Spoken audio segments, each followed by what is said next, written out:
thank you very much for coming today. My name is Peter Turner. I'm Senior Advisor of Global Development Strategies for MCI Group. We're a global market development services company based in the United States and in about 60 locations around the world. We're going to be talking today about the Engagement Index, which is a sort of a research collaborative between ourselves, our survey partner, Fair Control, which is based in Munich, Germany, and essentially we've been working with close to 20 associations over the last couple of years in order to benchmark the effectiveness of engagement strategies that will have an impact in delivering a better return on investment for everything from membership recruitment and retention to increased product sales and services, both globally and also in the domestic U.S. market. So I'm sort of program manager with regard to that, and work closely with the associations. Many of some of you who are not only on stage but also here in the audience. So welcome and thank you for joining us. Just a quick note: Mark Beebe with IEEE unfortunately couldn't join us. He's stuck in Chicago thanks to the airline gods, so he sends his regrets. But we do have a couple of great panelists, and they will be sharing their insights and so forth in the data of both the American Engagement Index, which actually was just released by Fair Control just about a week ago, and then we'll also be able to talk about the data that's come back over the last year on the Global Engagement Index. Let me kind of step back a minute before I introduce the panel and kind of give you a sense of sort of how the index kind of started. So, you know, we've been coming to events like here at ACCESSE and ASA and a number of other industry organizations, and also reading the trades, if you will, that focus on association management. Lots of challenges and things out there, and I think it's something we're all very familiar with regard to increased competition, membership that's either stagnating or in decline in certain markets, trying to figure out how to effectively work more closely with volunteers and staff in order to be able to deliver better value, if you will. Well, one of the things that's always seemed to be missing in the last couple of years, whether it's articles or presentations, was what's the underlying data that suggests what's the right strategy, engagement strategy to improve retention, grow new membership, and increase products and services. So came with the notion of a sort of a benchmark collaborative, if you will, with associations as our partners working with us to create a survey instrument that can then go out to their members and customers. When I use the term customer, what I'm referring to are people who are, or organizations that are non-members, but they're buying a product from you. So it could be a conference, a publication, certification, training, and that kind of thing. And that's a very important distinction, as you'll see when we start getting into the data, because especially from a global perspective, in our view, in working with associations, what really is successful is sort of leading with a product-first strategy as a means of engaging and then cultivating relationships with individuals that could then potentially turn into membership. That's what we find to be the most effective way of growing globally. And so that's something we wanted to make sure early on we were able to do. So the index, the notion of the index was designed to create this survey that goes out to the association's members and customers, and then the data comes back and we analyze it. The value of that is that you'll be able to measure the member and customer feedback with respect to how effective you are at performing with to the association. What kind of relationship strength you have, which, as you'll find, is super critical to having an impact in terms of how that will relate to their further participation in your organization and how they should do so. It begins to identify sort of what we call drivers of value, things that will improve your brand awareness, improve people's awareness of your products and services, those kinds of things that are super critical from an operational point of view to really deliver value in the marketplace. And then we wanted to design it so that it allowed you to sort of be able to contrast similarities and differences, both in terms of customer and membership experience, but also with other associations. So what you'll be seeing shortly is data that not only looks at, so for example, Pat and Michael have just received their data from the Domestic Engagement Index. So they've received data about their own members and customers so that in isolation, they can understand their relationship with their customer and members better. But because it's a benchmark, they can actually contrast themselves and how they're scoring across all of the questions that come back across all of the other associations participating in the collaborative. And you'll also be able to see some of that data too. And then it also because the data will start to suggest ways to maybe adapt or adjust how you're working with clients, working with your customers and members in order to be able to have an impact to improve membership retention and product sales as we go along. So this will be kind of a little bit hard to see, but I just wanted to show you these are the kinds of what I would call categories and specific drivers that are sort of the core of what becomes the survey instrument that I mentioned before. So we're looking at things like overall perception, like brand awareness, for example. We're looking at benefits and what's of value, and this is all from the point of view of members and customers. We're looking at the offering and also customer service, looking at specific products and services, and we design the products and services list based upon the direct input of the associations participating in this, so that it makes sure that it's covered, and you'll see how the data adjusts based upon the associations participating, because not all associations offer the same products and services. And it also looks at marketing communication. I think if there's one theme I think that both the GEI and the AEI attest to is the notion that whether you're serving a domestic U.S. market or you're serving a non-U.S. market in Abu Dhabi or Shanghai or Rio de Janeiro, it's all about relevance. How relevant is our products, our services? How relevant is our membership experience? Relevance from not just a experience perspective or a product design perspective, but from a marketing communication perspective, how you respond and adapt from the customer service point of view, pretty much all down the road, related to the drivers that I mentioned. So the scoring is done by this temperature gauge that you see here on the right-hand side. So when we're going to be going over numbers, you can have as high a score as 150 and as weak a score as -50. And collectively, the survey and the responses coming back, we're looking for three things, basically. One is members and customers responding to how effective you are at performing, in delivering, if you will, in certain various ways. The second is, to what extent is that a benefit or a value? So in other words, just because, and you'll see this in the data, just because you perform extremely well in subject matter expertise as a perception driver, just how important is that to the member or customer? And you'll see there's some really interesting things that happen as a result of that. And then the last is sort of preferences, which gets to the whole issue of relevance. What are the preferences that members and customers have about what it is that you're offering to them? So this is just a list. Again, we've been doing this for 2 years. The first year was 2016 with 15 associations. And we started focusing on the non-US market because, why did we do that? And we separated that from the United States. And the primary reason for that is what approaches have worked well and what associations do globally can be very different than how they work to promote and develop relationships and offer products and services to their domestic audience. So the vision of this is that every 2 years we will do another edition of the survey. So the first year was in 2016. That was focused 100% non-US, so no American members or customers received the survey. And then we will be doing the second one in 2018. So if you find some interest as a result of this session and you'd like to learn more about how your association could participate in 2018, please let me know.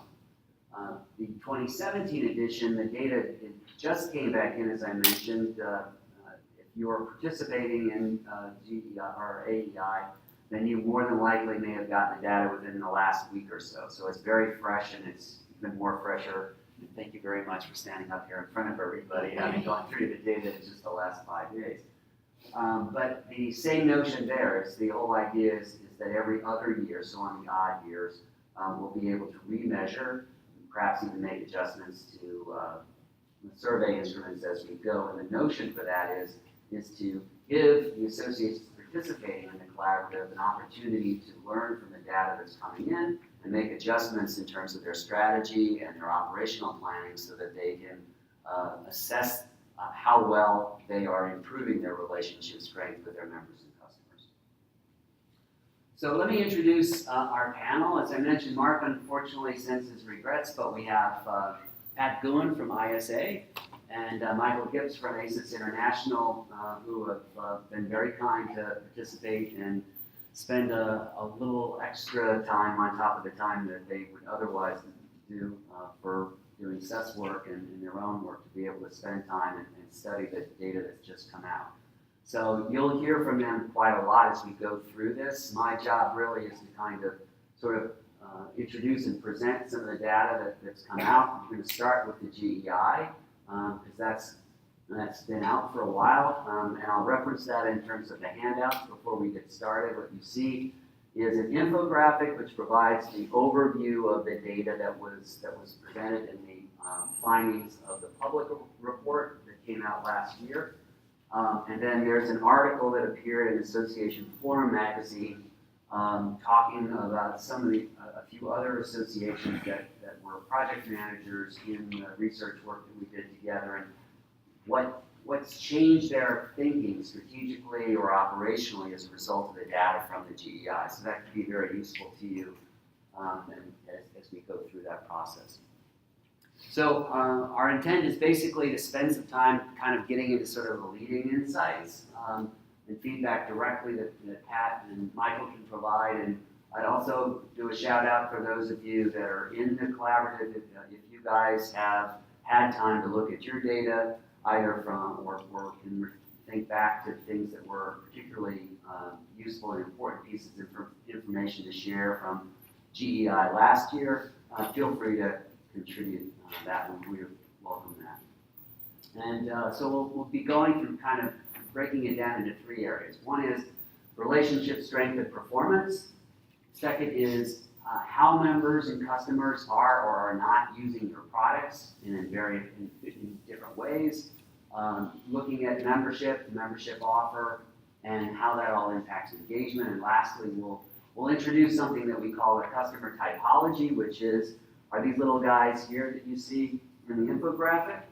And they basically, they represent 5 unique customer or member segments based on the relative strength or weakness of the relationship that they have with their associations. And we'll explain that a little bit more and why they're important, because it begins to suggest potentially new ways to design new strategies that can address the needs of people that are potentially in danger of leaving you, versus those people on the far right, on the far end, that are so interested and enamored with you that if you only knew who they were, you could put them to work to do really amazing and exciting things. Okay, so let's start with GEI highlights. So last year, so this is actually what I think I'll stand over here so that I don't get in anybody's way. But what you'll see in this graphic is think about that 150 to minus 50 temperature gauge that I showed you before. And that would kind of fall right about here. So you can see the number that is attributable to the total sample. So that's across 15 associations from last year. So they scored an 86. So that's firmly in the moderate range of relationship and engagement strength across the 15. Then you'll see what the top association did, which is 98, which is kind of borderline, medium, strong. Then the top third associations, so that'd be 3 or 4 associations clutched there, about a score of 90, 80 for the bottom third, and then 75 just at that point where you're going from moderate to weak, just to kind of give you quite a spread, if you look at it from that perspective. So that's one thing to appreciate in terms of last year. Another thing that's really unique, and it was a fundamental reason why we did this. You remember I talked about the fact that it's very important, at least in our experience, to develop a product-first strategy when you're out there trying to grow business globally, because you're cultivating relationships with people where membership may not naturally be the first thing that somebody would think about, whereas here in the United States, it's very, very common and understood about the value of membership. So what we wanted to do with this research, which we continue to do this year with AEI, which you'll see the data soon, is that we wanted to separate the differences between members of two types. One, members who have indicated that they, in the past and in the future, that they use your products. So that means that they're buying products beyond the products that they might use that come with membership. And that is a form of engagement, or a form of engagement that has a direct return on investment to you. So it's very important to know what score those people are who self-identify, as it is the group that's the exact opposite of that. These are people that we might refer to, and I don't know if any of you remember this term, but I've been in the business for a while. We used to refer to them as checkbook members. People that don't even think twice. They just go ahead and write a check and they join. But you never see them at meetings. They don't attend anything or anything like that. This is what this group is.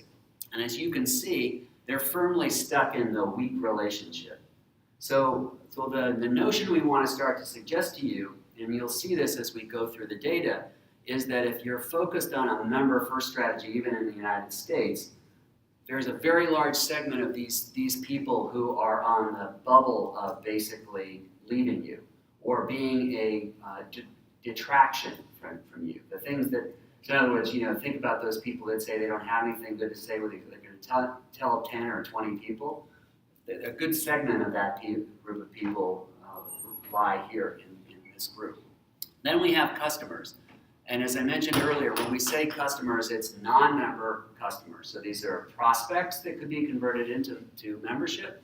The interesting thing is, and this is GEI, and you'll see how the numbers change for AEI, non-member customers have a better relationship than members with who actually purchase products outside of the United States. That's what the data said last year. And far better than members who are not using products. So a couple of other quick things, sort of highlights from last year. One was that the more mature the market your members or customers are based in, the worse relationship they have with you. So for example, what do I mean by mature market? I'm talking about Europe, New Zealand, Australia, Hong Kong, South Korea, Japan. Why is that? Well, they've been going to Western style events and membership, being part of Western organizations for a long time. They also have a lot more choices. There's more competition in those markets. But then you go further into emerging markets, which is very hot, has been for the last few years. They're more open and receptive to you. They have a much, according to the data from this research, they have a much better understanding of the value of your organization. They're also buying more, and then you can go to developing countries, and it's even better on top of that. So perhaps because there's fewer competitors, but also because people are very eager and interested to gain knowledge and insight from Western-based organizations. The other thing that the data showed was that the strength of the relationship determines the amount of value that people will spend with you. So if you have the stronger the relationship, the more products people are going to buy. The increased likelihood that people are going to retain their membership. In terms of products, certification was on a magnitude order the most popular product across all 15 associations. There was absolutely no competition for that. I mean, even in peer-reviewed journals, if you were an engineering society. Marketing and sort of the localization of marketing was something that suggested that associations need to do a much better job being relevant, you could have very relevant products, but if you aren't marketing effectively to the local market and what their needs are, people have no idea what the value of those products or the membership was all about. Generally, people basically said they want more relevant, accessible content. And so I covered that. I'm going to stop here and see, guys, do you have any comments or thoughts from your own experiences from your the data from last year relative to GEI? Sure, I'll start by commenting that I think this was a tremendous study to go through, and there was a lot that we really learned. Some of it was what we believed to be true, and then others were not what we believed to be true. And then the other value was really in that benchmarking data to find out where we were like others and where we were different, and then that allowed us to kind of change the conversation to say why. One of the things that I find interesting is, as Peter mentioned, this scale went from -50 up to 150. So we really have a pretty tight band there. And so there's definitely a wave that we're all riding. And I think we need to look at that and say, what really can we influence from a level of effort? And then what is simply the tide that we're dealing with? The other thing that I don't know if Peter's going to go into the detail, but what we learned last year from that study was they really divided into 3 different groups. There was the medical community, the engineering community, and then others, right? And I think we saw that the medical community really dominated.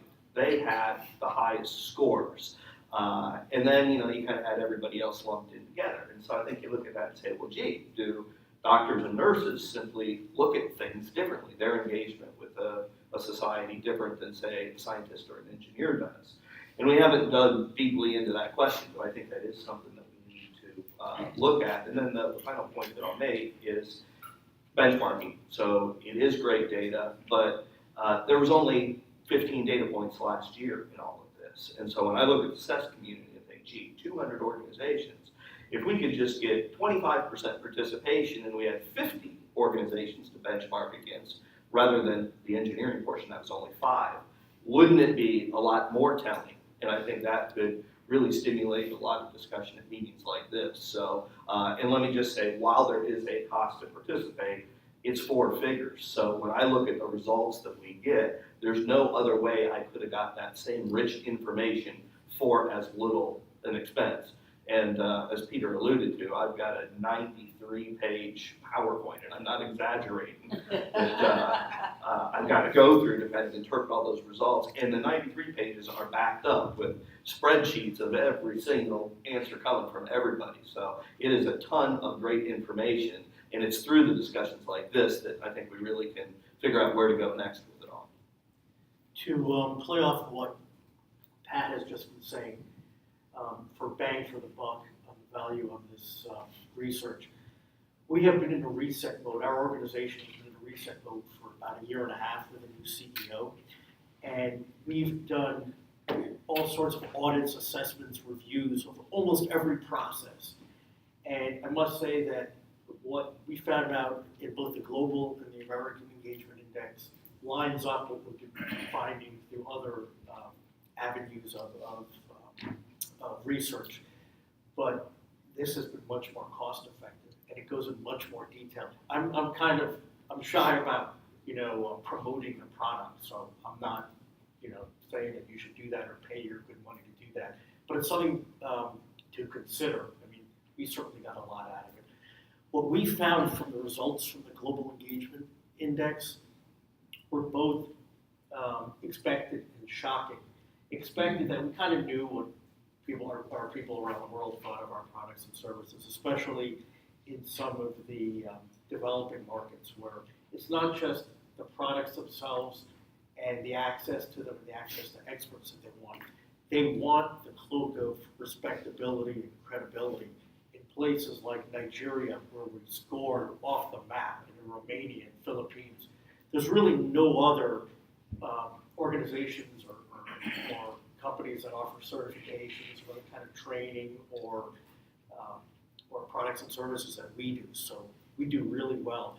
What was shocking to us was how poorly we did in some of the mature markets. So, for example, in Nigeria, we were 111, which is really good. It's a very strong area. In Hong Kong, we were 35.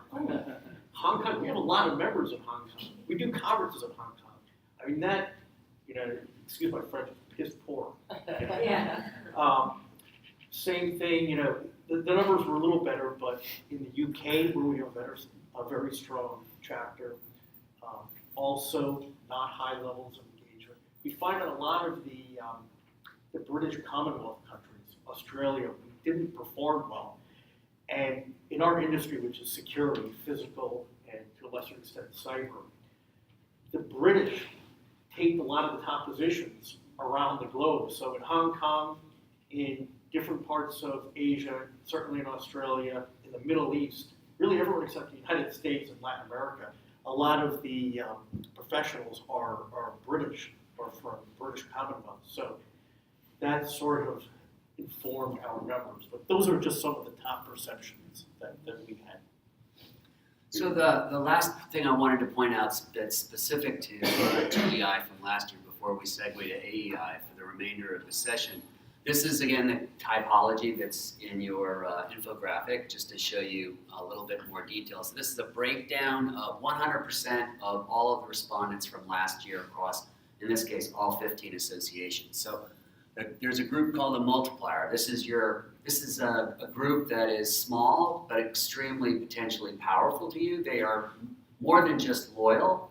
We refer to them as multipliers because if you knew who they were and you could put them to work for you, they could bring in other value to your organization, help you to develop new products, bring in new members, anything of that kind. Small, super powerful. Then the loyal folks that you would expect, both members and customers, definitely going to renew. Obviously, the further you are over here, the increased likelihood that you're almost guaranteed to get renewals, or these product purchasers are in the over 3 products a year area, if you will. So think about conference, certification, training, that kind of thing. Actives was sort of the first group that are somewhat active. They are buying. They could do better. And then you start getting into these other 2 groups, which are much more either from very passive and also, as I said earlier, far more likely to not only drop their membership, but be very negative in the marketplace against you. And then another group, which we sort of refer to them as open. These are people that have said, if you have a better message for me and position your product right or something like that, I'm open to consider buying from you or renewing my membership.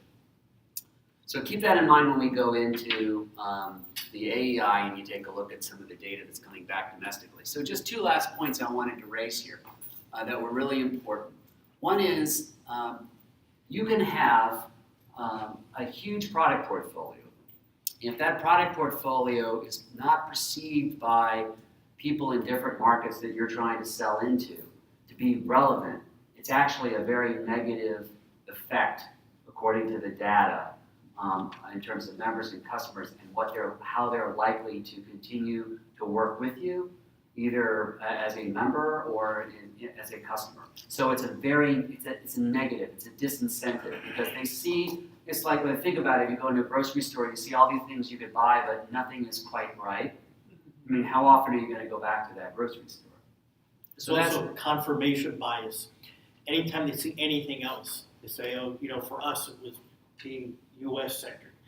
We had a certification that had a portion on U.S. law on it. So I'm not studying U.S. law, it's not relevant to me.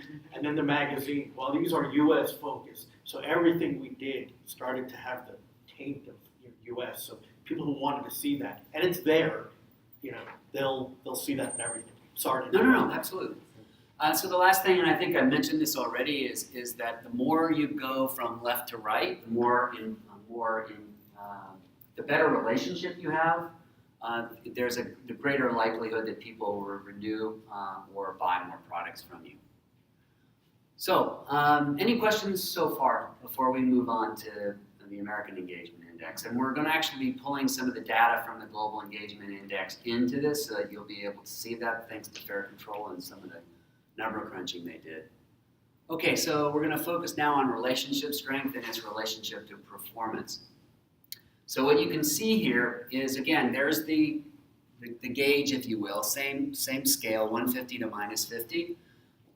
So this year, and this is all American Engagement Index, you have a total of 75. So that's right at the weak to medium relationship, if you will. So it's, in fact, lower than GEI across 15 associations last year by 11 points. We also had Fair Control extract data. Remember I mentioned the mature markets and so forth? Okay, so this is the Europes, this is the Hong Kongs, and so on, the Singapores. So actually not that far off, 78 versus 75.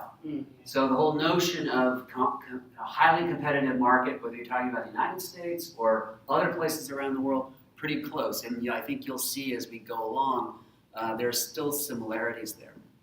This is the breakdown this year. So the highest association with the highest score was 89. Then the middle, the top third was 78. And then we started to go underneath that sort of sub 75 barrier into weak relationships, 67 and 63.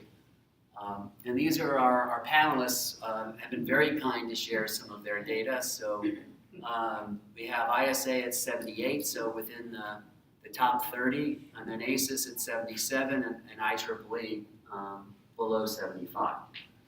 Gentlemen, thoughts? Just make a quick comment, and that is sometimes, the perception that's out there is not really reality. All the time I hear from my leaders about how great IEEE is, how poor it is. So this chart in itself was worth. I'm sure Mark appreciates that. He's not in Chicago. He's hiding in my phone. So this one again shows your total sample of 75. What you see here in the little gray box again is bringing over the mature market from outside of the United States. So you can see the 75, 78. We saw that in the last slide. Now we begin to look at that important members who use products versus members who don't versus non-member customers. So look at the difference. So here you are, 78 to 79. So relatively the same. As I said, you'll see this as you go. This is mature market versus all 15 or all markets. Then you have non-member customers. So global, even in mature markets, is actually a bit higher than the U.S. market. But look how poor domestic U.S. members are who aren't buying products. 44 is the number to 51. That's low. So that's global mature markets. It's still higher than that. So, my question is, when you see this, what does that suggest to you in terms of? Clearly a member first strategy is not right. How do you go in and talk to a membership committee? Then that's their charge, and you share this kind of data with them. Yeah, again, I think it goes back to the assumption with most of our boards is that quantity is what's important. More is better. And I think this makes you ask that question. Are you better off having these members that have no product usage, that are not paying more money, who hate you? They don't like you. What if you had fewer members that were really happy and engaged and buying lots of products? Isn't that a better equation for success? That's a big debate right now in our association, because as both of you gentlemen say, yes, you don't want to have negative members, you don't want to have detractors, and as you know, you're paying a lot more for their membership than they're paying you, so you're losing on every transaction. But there are other factors to take into account, and we were discussing this morning, for example, the magazine, the circulation numbers.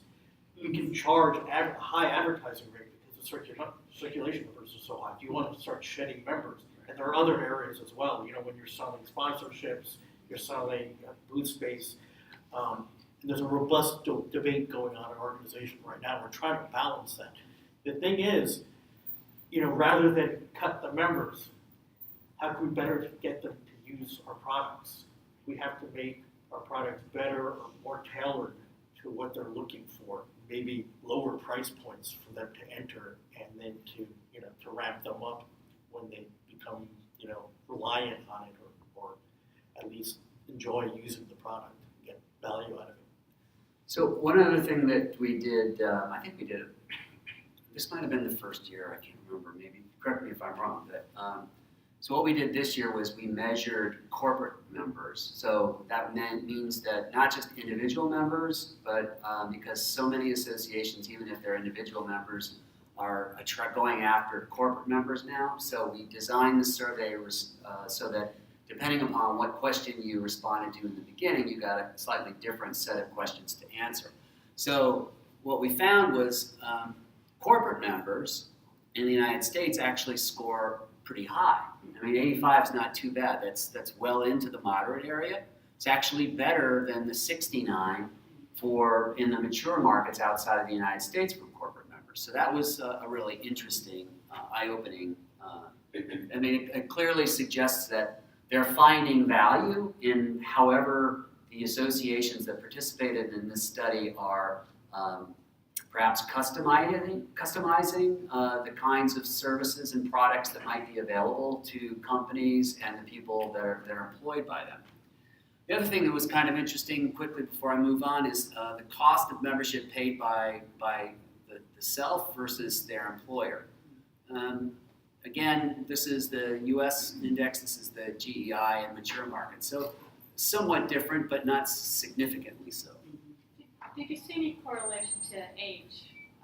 Members without product usage, did anything pop out about age? Yeah, Yes, we do. that data's in there. Yeah, we have some data in there we can show you in a bit. So here is, again, we keep harping on that, sorry for that, but it's really, this slide is really, I mean, it's a great example of a slide to show your membership committee. So this is members with product usage, 78 is before, members without products, 44. You saw that before. Now we're breaking things down into performance areas or drivers. So that is sort of overall perception of your association, benefits and values, offering and customer service, products and services, and communication and information, so marketing communication.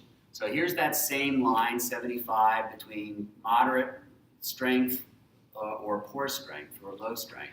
And you can see how the gray versus the blue is relative to members with and without product use. It's just quite significant, quite different in that regard. And then here we are again with the actual numbers. So this is, so ISA scores an 83 instead of a 78 for members with products, 81 for ACCESS, and 70 for IEEE. And down here, instead of the 44, 63, 41, and 40. Any comments, guys, in terms of your thoughts when you saw that from your own data relative to members with products? First, so I'll let you. I mean, if you look at it with ACCESSE, there's a 40-point difference between it, and that's, with TAC, there's a 20-point difference, and IE, I guess there's a 30-point difference. So it's really, we can't put too much of a premium on products and services. And, we have to get our people, we have to provide, as I said, more products, different products, the way they want to receive them. For example, and we can go into this more later, we've been traditionally face-to-face education group with very little in virtual. We've had webinars, now we have a couple dozen webinars a year. But we don't have virtual courses. We haven't had career path and, you take these courses to get this job at the end of the line, to qualify for a job at the end of the line. We're creating all that now.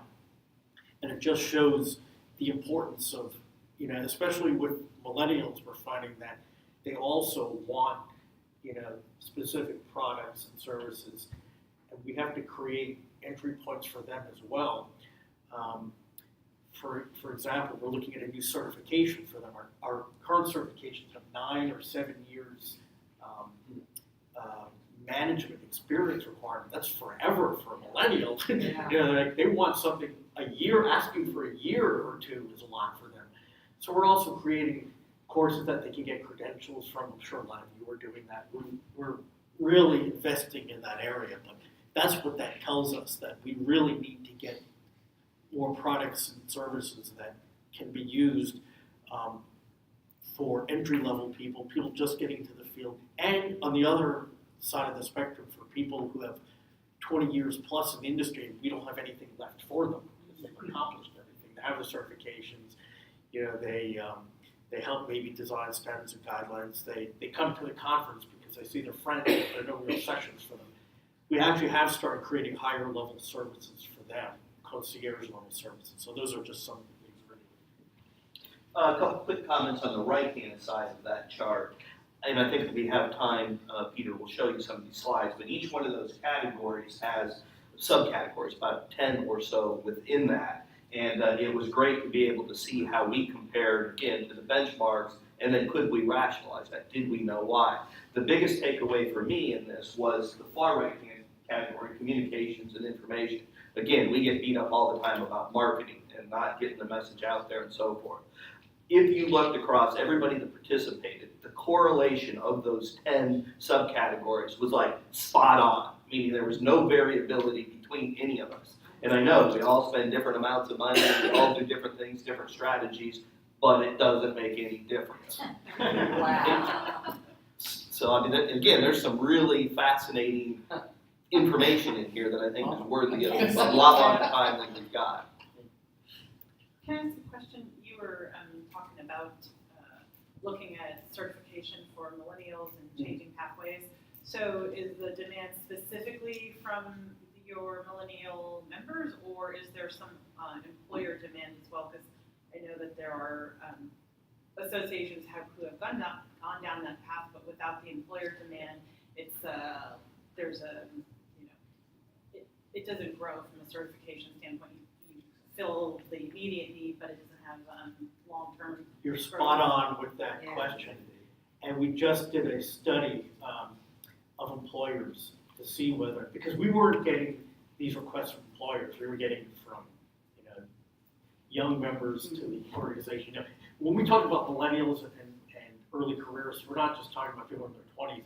In security, there's a lot of people who come over from law enforcement and the military, so these are people in their 40s and 50s sometimes who are just getting into private security, and they want entry points as well. We just did a survey, and we found out there's a very strong desire by employers for entry-level credentials to sort of separate who's qualified and who's not, just to make the hiring process easier, to ensure that the people they hire will have a minimum level of qualification, and they can grade the salaries and benefits, more precisely with those sorts of, with that sort of certification. So there were a number of reasons that they were in favor of it. It wasn't quite as strong as the demand by early careers, but it was strong enough to continue. And yes, that's an excellent point that the research has to show that there's the demand in the market.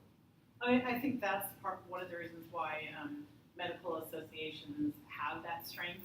I was looking for, did a reach last summer, who's actually growing their membership and why, and all of the examples I came across, many of them were based on the medical profession, because hospitals do require that certification, and they directly tie salary increases to it. So it's like they have the longevity of the cycle, they have to maintain it, it affects their salary.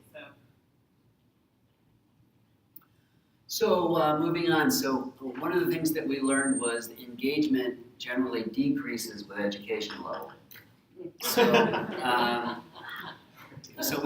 are some of the associations participating actually have members who have just associate degrees, so you see them actually scoring 82, so pretty much in the moderate.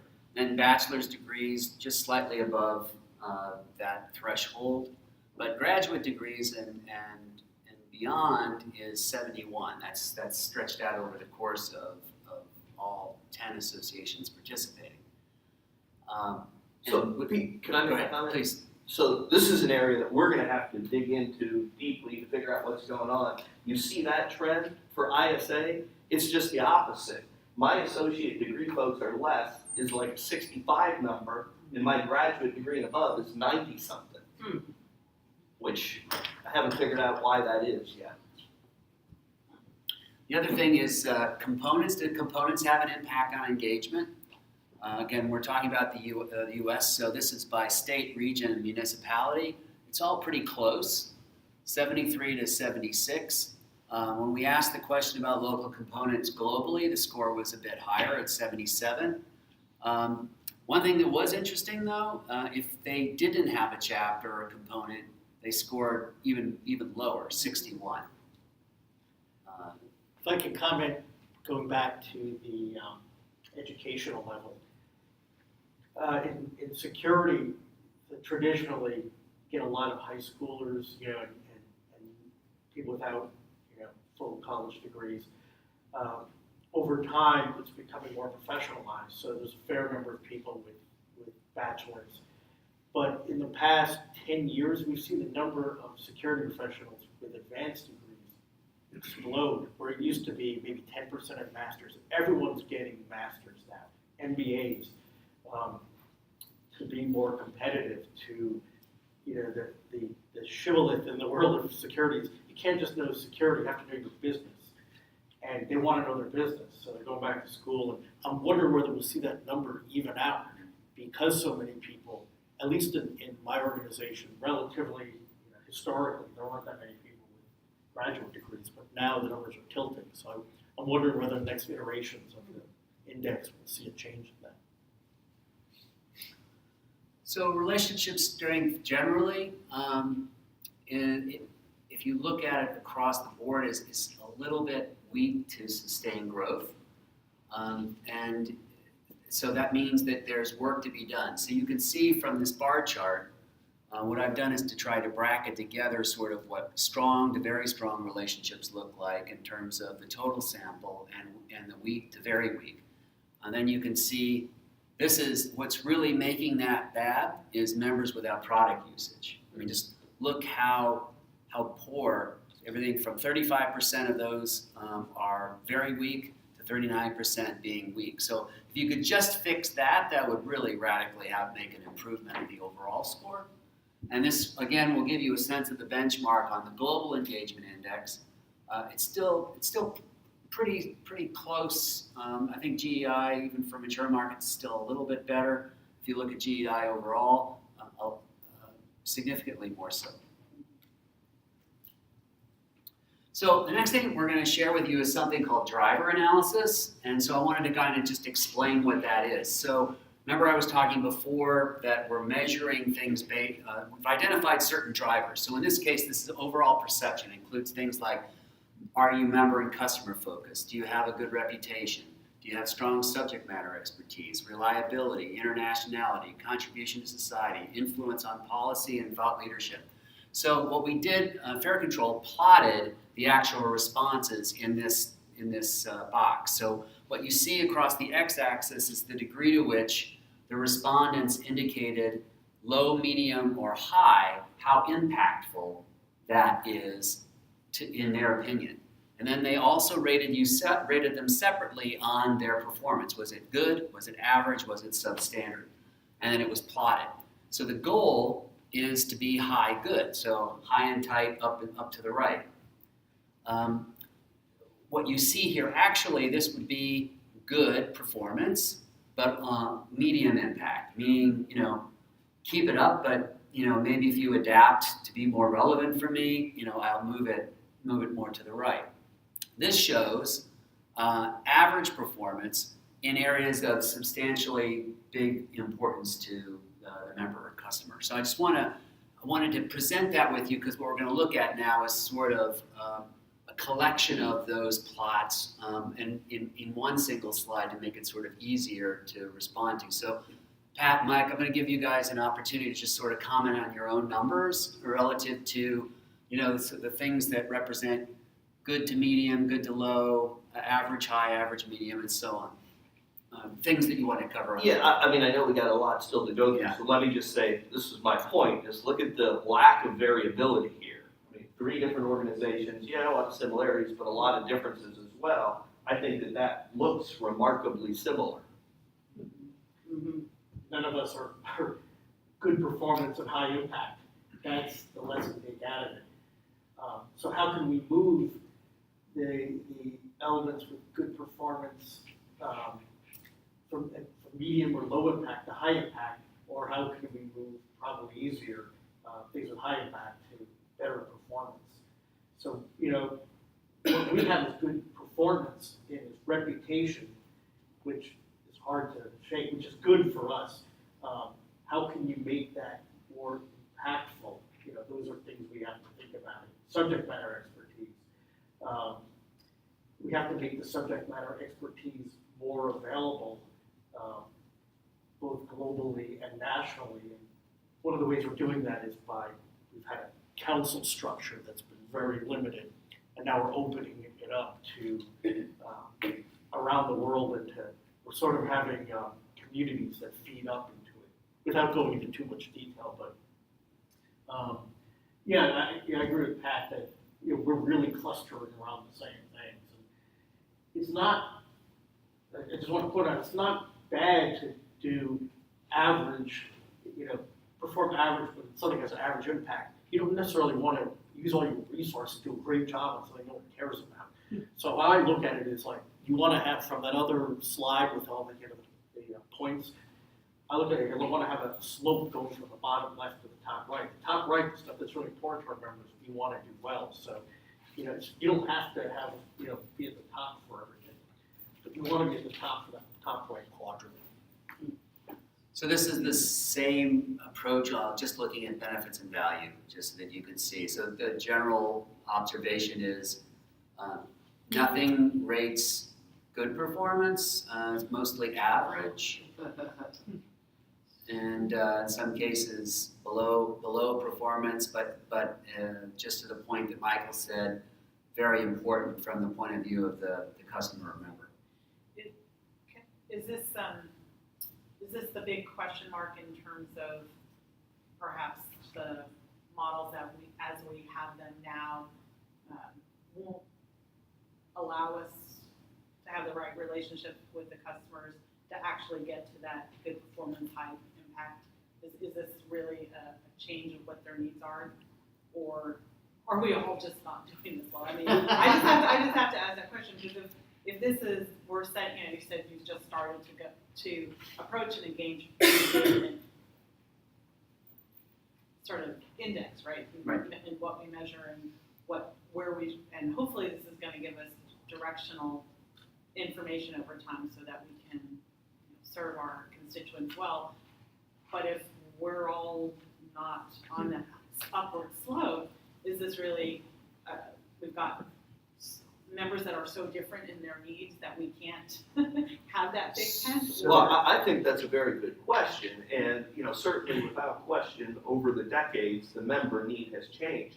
But I don't think you could read it, but on that last slide, 6 at the bottom, we all scored very low in that. The wording over there for what 6 was something like provides me the opportunity to engage in community service. So no kidding, we're all really poor at that. That's not really what we do. If you want to go get engaged in your local community, there's other ways to do that. I don't know that you come to your technical society to do that. But the question I had is that the expectation? Well, certainly the expectation of a lot of our volunteer leaders is that's where they want to have us spend time. I mean, we participated in the U.S. one as an organization. We haven't seen the information yet, but I saw the questions in the questionnaire, and that was one of my big picture question marks was, are we asking the right questions? Well, you got a 93-page slide deck somewhere. So to answer your question, I think you'll see as we get into this, particularly going back to the customer typology, that we need to get better at thinking about how to zero in on our problem child. What you saw before was an aggregate across the single association and everyone. That doesn't mean you throw the baby out with the bathwater. It means you need to go after the ones that are the biggest problems. And so this kind of data that we're collecting from this potentially offers an opportunity to create a customized activation strategy for each individual group based upon what their unique needs are. Instead of designing, so for example, instead of designing unique products and services and membership benefits for a particular member type, you would think about it more like companies do and customer types based on a buyer persona, if you will.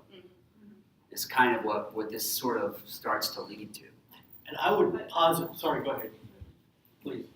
I I was gonna say is something we have been trying to do, and we did a lot of cluster analysis. And part of the issue is that I think maybe our constituent groups were so small that finding a persona was,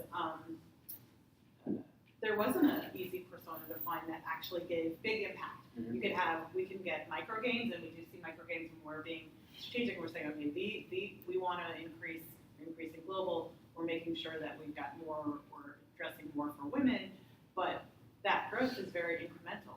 And for us to answer to our boards, they're looking at that big number in growth.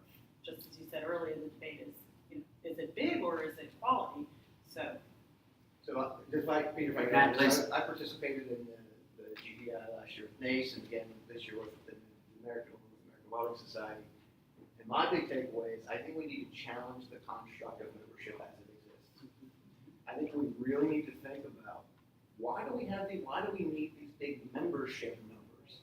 People can engage in the organization without being members. And I know it might be heresy to say it out loud, and I've never said that to my board, but We recorded it. it's one. Yeah, okay. Testing.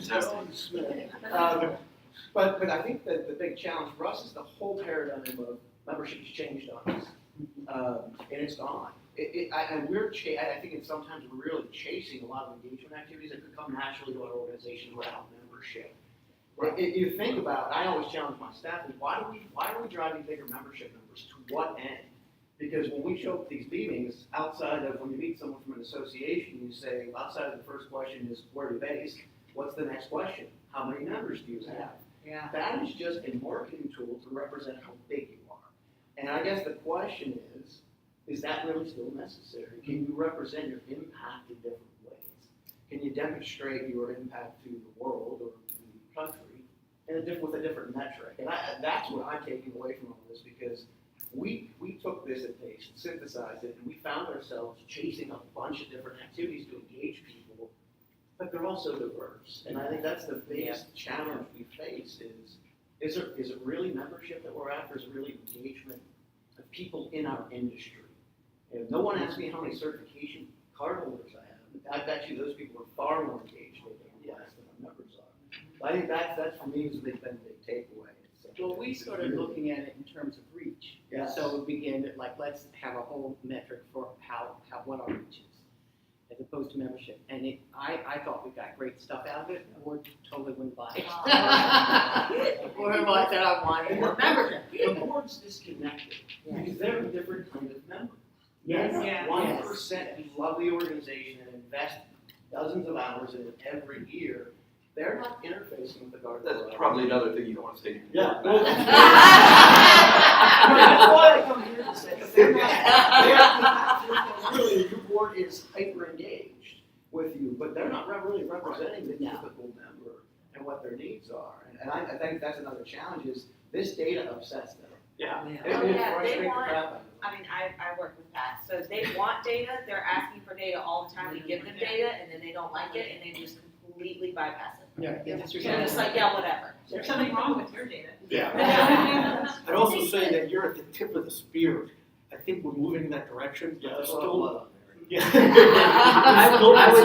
I would just say real quick, I think, Matt, what you're saying is an interesting one. I would just ask that, again, it goes back to the point I was making before, which was the theme global, and then seeing the data now suggests that what is important in terms of relevance globally, there's no difference whether you're talking Americans or Singaporeans or whatever. At the end of the day, if your membership benefits are not relevant, in no way that person's renewing or we're not less likely to do so. Same thing with primes.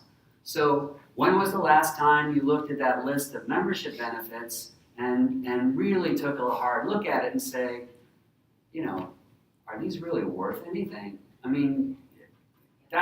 How would you change what membership could be? You kind of use the term that Matt said, but what could membership be besides discounts on insurance? To what extent? For some that's probably very important, but in others it's a giveaway, it's a throwaway, and it's probably not something that's highly valued. I do want to add though that the you're talking about what's the importance of the number, you might want to get policymakers as part of the discussion, because that is important to get any kind of influence. Well, that's my overall question is, if that number has importance, let's call it what it is. Yeah. It's a way to demonstrate size, power, and influence in the industry, and I think that's really the key point of membership numbers. Right, it's Congress, other regulators, it's advertisers, it's exhibitors, but what does it all mean? You know, it's, So products, remember I mentioned before when we were talking certification was the big winner globally, and that's the non-US thing. In the United States, no surprises, magazines, newsletters, standards, professional guidance, good practices, annual meetings, those are the top ones for sure. You can also see, this is again the aggregate of all of the associations participating. The average number of products purchased was just a little over 3, and in the GEI, and that was just for mature markets, fairly close to 2.7. In terms of the global certification versus the US certification, is there an aspect of that because the developing countries, you said they're looking for credibility, legitimacy, is that because they in particular are looking for American standards from a credibility Yeah, standpoint? it's for very, design? there's a very strong desire for Western-based bodies of Yeah, knowledge and the products that are based on those bodies of knowledge. And I think you'll also see when we start looking at product usage by number of years in the membership in the United States, you'll start to kind of see something that's sort of similar in that respect, because this is aggregate numbers of everyone and all tenure of membership. When you start to break that down, it becomes a very different look. So this is relevant product experience strongly determines relationship quality. So this is the number of products that people have bought. So 75 is that benchmark, that's the average, just to give you your point of reference. This is 44, that's the poor number we talked about before of people, these are members who are not buying products. Now this is, you start to see the ladder climb. So 64 score is a bit better, 73 is even better, 80 is better, 83 now you're out of the woods, 96 is even higher, that's 5+ products. So the more products people are purchasing, the stronger the relationship. And here you can see down here, these are the average number of products that the our panelists, members and customers are purchasing. Clearly, ACES does the best job marketing. So I think there was a question about, well, this is age and membership. We'll get to age and products in a moment. But you can see the longer, the more years someone is a member, the less engaged they are. So this is up to 2 years across all 10 associations, 82, so that's in the moderate. This is just above in the moderate, 3 to 5. Still in the moderate, and then once you get 11 years or more, it's dipping down. That's sort of contradictory to like retention, right, though, from a generational standpoint. So, I mean, I think you said in the beginning part of this was looking at whether or not engagement actually impacts relationship. So I'm just saying that seems to be Well, I think the assumption is, you can't make the assumption that just because somebody stayed a member for a long time doesn't mean that they're engaged. It means that they might be renewing. You know, there might be a large segment of that members without products. So it's but then could be other cohorts in that group of customer typology of people that are 11+ that are very eager to engage. In fact, you'll see this in a later slide, but something like 40% of the multipliers, which is the ones that are the super, 40% of that group are 11+. Mm-hmm. Yeah, that makes sense. Yeah. Yes, sir. So what we're seeing here is you always have a dip around that 11-year thing. It's sometimes they transition their jobs or they get busy. They've got families now and sports on weekends. They don't have time for. They sort of take it, but we also see then the return again when when you get later, that plus 15, like 20 years out, so you have sort of bimodal effect on this stuff. So the only problem is if your data is only doing 11 plus, you may be covering up that what appears to be a dip, but you have this return, you may not have enough on the other end. So Actually, we have 20 plus data, Yeah, there is. and it doesn't come back. Well, it did for It did for us, and it doesn't for the average, which is what we're grappling with. It's like, why are you staying a member if you're active and attractive? Some people like to come home and kick the dog, you know? Is it just that? No, but people are, well, maybe it'll get better, or they're just, you know, I'm just gonna stay a member, I'm gonna remember, I don't wanna lose my certification, you know? There are other reasons, there are substantive reasons to retain membership. So quickly, this is kind of just to give you an idea just how important relationship strength is to renewal. So this is very strong relationship. So if you're in blue, it's pretty much a guarantee. Green is most likely. So, you know, you really have strong shots, and then as you go up, it's a little bit less and a little bit less until you get to the very weak relationship. So that's an important thing to keep in mind. Same thing having to do with the likelihood to participate in the future. So when we were asking to participate in activities in general with the association in the next 12 months, so that's looking into the future. A lot of the questions we were asking was about history. This is kind of looking into the future. So you can see the same thing is true. So 72%, very strong, plan to, would say without a doubt that they are planning to participate. 67, 57, 62, 49%. So now we're looking at types of products and the number of years in the membership. So you can see that certification in the first 2 years is 38%. That's what that shows. And then below that is standard codes of practice, codes of professional guidance and good practices, annual meeting or conferences in general, instructor-led face-to-face, and then journals. So you can see that it starts to go down after the first 2 years. So to answer one of the questions people are saying about products and tenure of membership, if you're marketing aggressively products and services that are certifications for, but to everybody as opposed to just people in the first 2 years, then people that are not in that category who have a different understanding about what's important will just shut off. They will shut down. So you have to start. You would need to start marketing to the audience type you're trying to go to. That where are they in terms of what would be potentially of value to them.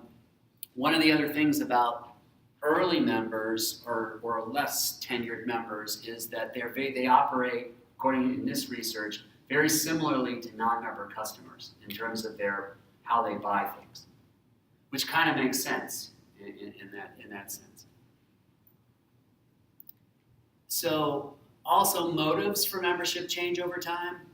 So you can see, again, this is from up to 2 all the way to 11 years or more. So opportunities for education and innovation started at 31, and still at 20, still number 1. Possibility to improve bottom line results in my business from 9 to 4. Motivational factors, certification, as you can see, really drops quite significantly the longer tenure you are. And then conversely, so for getting to what's the sweet spot for people with more tenure in their membership, it's all about community and belonging. In terms of networking opportunities, being part of a community of like-minded professionals, to contribute knowledge to the field. So kind of themes about, from a marketing perspective, and then being able to tie that back into identifying opportunities where they can do that. So now we're going to take a look at, this is, what you see at the top is the index that we were looking at in terms of breaking down by different the associations participating, and then the Net Promoter Score. So you can see the average total sample of all associations in there, the Net Promoter Score was 10.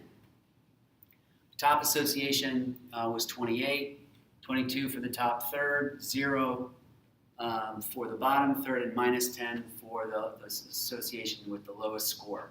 Last year, it was 24 for all 15 associations and 7 for mature markets, 7. So these numbers are sort of, so it's somewhat above average because I think the scale range is -100 to +100 for network Net Promoter Score. So again, just to kind of orient you from a driver analysis, I'm going to show you 2 other drivers. This one is offering and customer service. So it's these particular elements of offering and customer service to sort of show you quickly, just to give you an idea of our panel and how they scored in that area on offering and customer service. And then on products and services. Now, keep in mind, as you look at products and services, it's a very long list. It's something that we curated with all of the associations participating. So that means that you're not going to see numbers across all 17 products because not all associations are offering the same product portfolio. Any quick observations you guys have on the product side from looking at that driver analysis? No, I would just reference the previous chart that, again, none of us are doing well. The graph was right in the middle of that. So from a performance standpoint, we're certainly not meeting the expectations of the communities we serve. Yeah, I'd like to say, wow, we've got 4 areas where we're doing good, with medium impact. But if you go back to the other slide, it says provides me value for the money. Yeah. We're doing terribly. The other area we're not doing well in is I forget what if you go back to the other slide, back to it just work. It was, let's see, reasonable prices for membership, let's see, availability and accessibility. Yeah, it's, and our quality of customer service isn't good, which is why we've, the past year, we've really gone back to customer service as being really a core competency. Just everything stems from that. And we found that 60% of our customer service complaints were coming from the certification area because we're getting complicated questions and the customer service people didn't know how to answer it, and there was not the coordination with the certification, and they would take a long time. They were getting overwhelmed and they didn't know how to answer the questions, so they do research and come back. People were sending emails to the rest of the association asking for answers. So we reorganized the department, sat down, trained them, and now they work together with customer service. And complaints have dropped like 80%. So you might want to look at where you're getting your complaints from customer service and address that. But hopefully our numbers will look better, next year or 2 years when that's reflected. So our third and final section is we're going to focus a little bit in looking at those customer typologies that we introduced in GEI, but this is going to be for AEI. So what you can see here is, look at this line first. So this is the total sample across all 10 associations.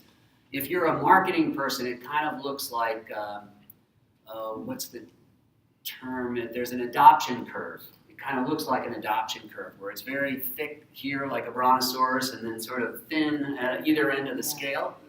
You can kind of see that. And then here are the scores on the association side. So 14% that's a good healthy number. You can see, for example, ACCESSE is doing something right. I have quite a large number. In fact, I'm not sure. I'm not privy to the individual numbers, but it's quite interesting to see the percentages for multipliers being the same as another category. So that's quite interesting. Doing something right there, Michael. Must be despite ourselves. Then you can see it so this is the same total sample, but this is how it breaks down by duration of membership. And this quote's kind of getting back to what I said before. So the 18%, so this is members with 11 years or more tenure, that 18%, about 30% of that is made up by people that want to contribute more content and knowledge in their field, and 35% of that group also want to be part of a community of like-minded professionals. So there's still a lot of opportunity to tap into those people. I mean, have those people been looked over? Have they, it's just something that you've got to study a little bit more of, but there's opportunity for that kind of information and kind of the data that we're showing here. And you can see, actually, so this is GEI, both the overall score and then the one just for mature markets. So comparatively speaking, the US has more multipliers versus the mature market. And the difference between the GEI and the US is right here in this area. There's more of a hump, whereas in the US not quite as much, and a little bit more passives as well as more multipliers. So I'm not going to go over this, but I just want you to visually see. Remember I was saying you want to be in that upper right-hand corner. So this is going back to perception, and you can see this is all based on if we isolate things, which is getting the whole point of customizing and understanding unique, different groups based upon their relationship strength. This is that worst group, one on the far left, in terms of what's of interest to them from a perception point of view. Then you have opens, and the point is just to see how the dots start filling up, if you will. So what I'm suggesting is, you can see the empties, and then you can see it start to fill up again. So the point is, you don't want to just shoot with a shotgun. You're going to need to identify unique opportunities for some of these different segmentations. This is products and services. You can see the red box. So a few last things. So the number one relevant quality for membership or for purchasing products and services was staying current with regard to professional technical trends. So that hasn't changed a lot. You can see the motivational factors for joining to gain knowledge of industry practices throughout the world. So that's still pretty strong. By the way, that's all based on the breakdown of this. So these are percentages, if you will, that fit that. Interestingly enough, the better the relationship, the less concern, although it's still fairly significant, but it's less, how much I pay is less interest to people with a stronger relationship. Somebody have a question, just raise their hand. If you raise your dues, please do it incrementally. We didn't raise our dues for 10 years. Oh. And we went from 150 to 195 in 1 year, and it was almost like a revolution. So incrementally, a small percentage, less headaches. The other thing to note too, which is why I put them in bold, there are the more customization to their profession or their interest is particular. I mean, it's strong across the board, but it's even more strong amongst the people that are the ones buying the most from you. Just a couple of points, because we're pretty close to being done. So this is sort of in the area of marketing communication. So by and large, again, what I thought was interesting this year is that, again, as I said before, it's sort of the mantra. It's like relevant, locally relevant, locally relevant, locally relevant in terms of your positioning and the message that you're giving, and even how you're selling into the marketplace. That was true with global. This is true also with domestic. Interestingly enough, so with global, word of mouth, either from a manager, a trusted advisor or mentor, and a colleague or friend was 46% of that group. It was 32%, still number one in US, but not nearly as much, partially because the channel for university or through my job it totally makes sense. It's associations around here have been part of the fabric of these channels for a long time, so that only makes sense. Then you have how US members prefer. Obviously they prefer more the main website and email. What I thought was interesting was social media wasn't pretty high on that list. And preferred channel of communication, well, my email inbox wouldn't be something. Anyway, they're interested in that, but I don't know. I thought that was interesting. But the key thing I think, and maybe I don't know if you guys noticed that in your data, as you think about GEI or even AEI from a marketing communication perspective, any unique insights that you can think of relative to being more relevant or focusing on channels that you thought was going to be like in social media, but it turns out that they're looking for sort of a more traditional approach? I mean, The only comment that I would make is one of my big takeaways, and again, I think our members often get it wrong, is that they are looking at the wrong things. So in that previous chart that had conferences and had, the marketing that we do and all that, that's not really what matters. It's about that personal touch and engagement that, again, I think the number one driver is member to member and just kind of their perception, and are they going out and recruiting in other members and talking positively about the organization. And I think 30 years ago, 50 years ago, whatever, that was a dynamic that happened. You'd enter the workforce or you'd go to college and a professor or a boss would say, you need to join such and such organization. And that was the end of the conversation, right? It happened, and then you were a member for 30 years. That really doesn't happen anymore. what I would say is if you're an association and you're investing in marketing automation, it's the right way to go. Because if you're doing marketing automation, then you have a greater ability to be able to offer customized content to these different segments we were talking about before, and also be able to capture prospect information, and be able to convert people who are lurking on your website into people that you suddenly know something about. And if they're still targeting your association website as that main point, then so much the better. So, well, we've run out of time, so I don't know we're going to make this, but let's open it up, see if there's any questions for the panelists. Yes, sir. So, Pat, Michael, I assume that this has now replaced whatever membership surveys you were doing individually. Supplemented. So, No, we're still doing it. But I mean, I assume at least you had one more comprehensive membership survey at some point. So you no longer do that. Right? So, so Peter, I think on the international one you had about 7% response rate or something like that. Yes. What was the response rate on the domestic? It was about 4.5%. It was It was low. More comprehensive membership surveys that you were doing, The same, I mean, very low participation. Yeah, I think this one actually did better than what we normally do, We got a little higher for our own service. especially for global, the global one.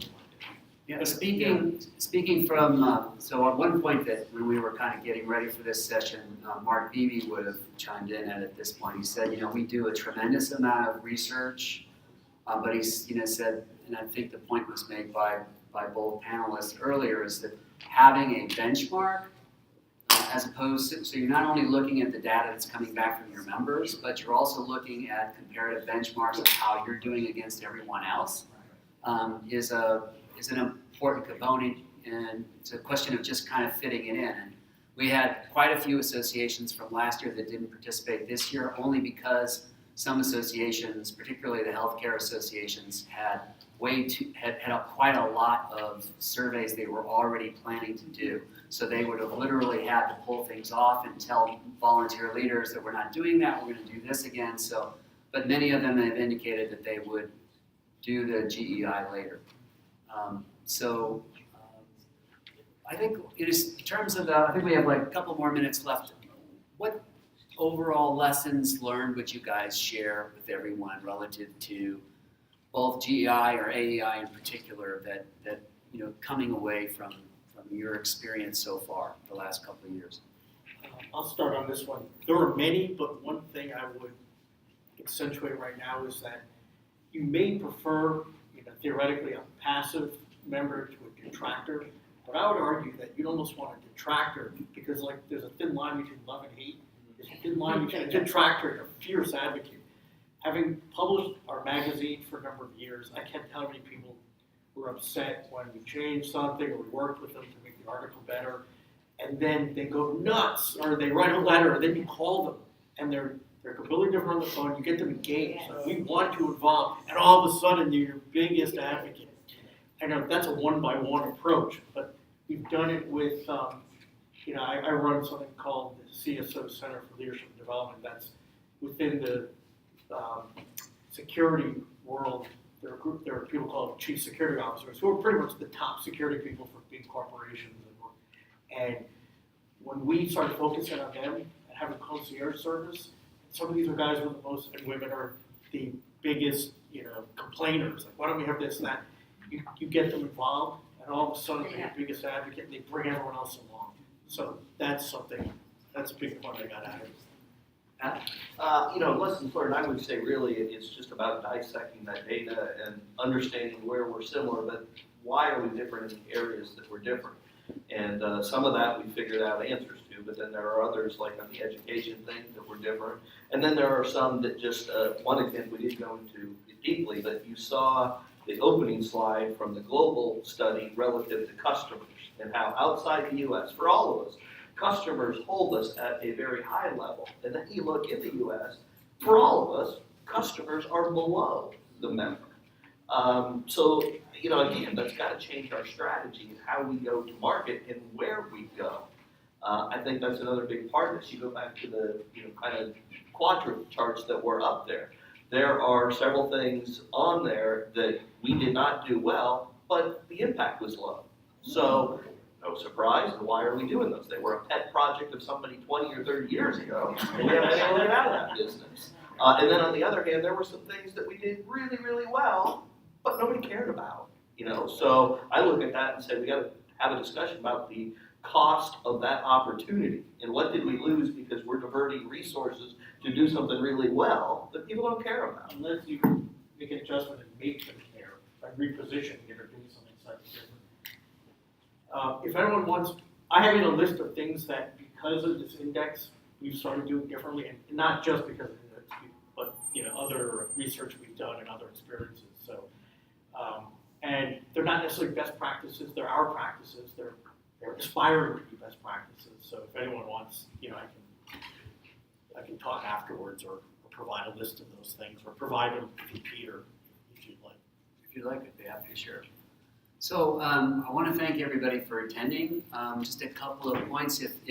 So you have a paper copy of the infographics.